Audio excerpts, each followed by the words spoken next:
काफ़ी लोग हरिद्वार में ये जानते हैं कि हरिद्वार में दो ही शक्तिपीठ है, एक तो चंडी देवी हो गया, एक मनसा देवी हो गया। अभी मैं दिखाने जा रहा हूँ यहाँ पे शक्तिपीठों का उद्गम स्थल भी है, माया देवी मंदिर। ये आप हरिद्वार रेलवे स्टेशन से आओगे और ये जो द्वार है, इसी द्वार को पार करना है आपको। भाई मैं तो मार देगा भाई। तो यही जो द्वार है, इसको पार करना है। ये जूना अखाड़ा भी है, जूना अखाड़ा के महामंडलेश्वर देखे होंगे आपने, कुंभ में, कुंभ की भी वीडियो देखी होगी आपने। प्लान तो हमारा कुंभ भी जाने का था, लेकिन क्या ही बताए, यदि कुंभ ना घूम पाए तो आप हरिद्वार आ जाओ। अभी हम यहाँ पे माया देवी मंदिर जाने वाले हैं। काफ़ी शांत एरिया है और ये जूना अखाड़ा भी है यहाँ पे, जिसके सभी साधु अभी तो आ ही गए होंगे अपने हरिद्वार में। हरिद्वार में एक और शक्तिपीठ है, माया देवी मंदिर। ये शक्तिपीठों का उद्गम स्थल भी कहा जाता है इनको। और राजा दक्ष के माता सती के अपमान के बाद माता सती सबसे पहले यहीं पे आके बैठी थी और यहीं से शक्तिपीठ स्टार्ट होने शुरू हुए। और आप लोग देखोगे, एक ये माया देवी मंदिर है और एक चंडी देवी मंदिर है, एक मनसा देवी मंदिर है। तीनों मंदिरों के बीच में एक ट्रायंगुलर शेप बनता है, एक त्रिभुजाकार आकृति बनती है। और उस त्रिभुजाकार आकृति को यदि कोई तीनों मंदिरों के दर्शन कर लेता है तो उनके सारे पाप नष्ट होते हैं। पाप तो क्या ही नष्ट होने हैं यार, क्या ही होता है। जो गंगा पुत्र भीष्म थे, हैं जो गंगा माता के पुत्र थे, भीष्म थे, उन्हें भी अपने कर्मों की सज़ा मिली थी। तो कर्म अच्छे करो और पाप तो धुल ही जाएंगे। हर हर महादेव, हर हर गंगे।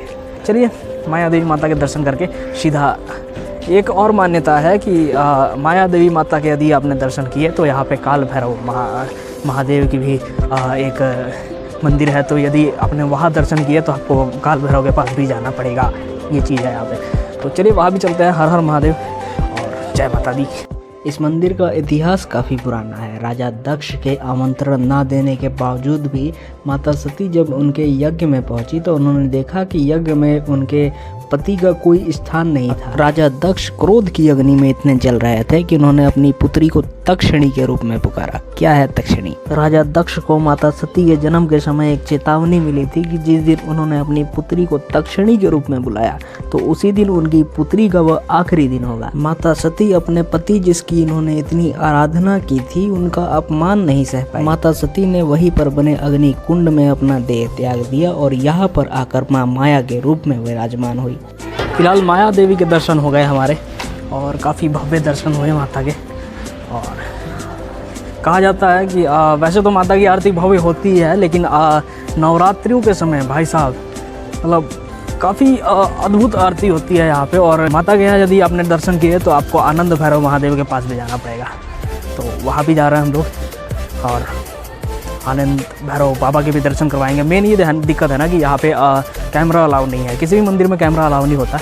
तो यदि आपको दर्शन करना है तो आपको आना ही पड़ेगा भाई। ऐसा नहीं कि भाई साहब हाँ बैठे बैठे वहाँ पे दर्शन हो जाए, ऐसा नहीं हो सकता। लेकिन फिर भी माता के दरबार तक ले के ही जाएंगे हम आपको। तो मित्रों, ये है श्री आनंद भैरव महादेव जी का मंदिर। और यदि आप माया देवी आए हो और यहाँ पे दर्शन नहीं किए आपने तो आपकी जो भी यात्रा है वो पूर्ण नहीं मानी जाती है। मंदिर के अंदर फ़ोन अलाउ नहीं है, नहीं तो अंदर का भी दर्शन कराते हैं। ये पूरा जो भी एरिया है ये पूरा जूना अखाड़ा के अंदर में आता है। यहाँ पे जूना अखाड़ा के, और ये देखिए गौ माता देख रही है। अरे महादेव, एक टुक कैमरे की तरफ। मैं जब अपने घर से निकला था तो मेरे साथ कोई नहीं था। अभी मेरे साथ मेरा पार्टनर है यहाँ पे।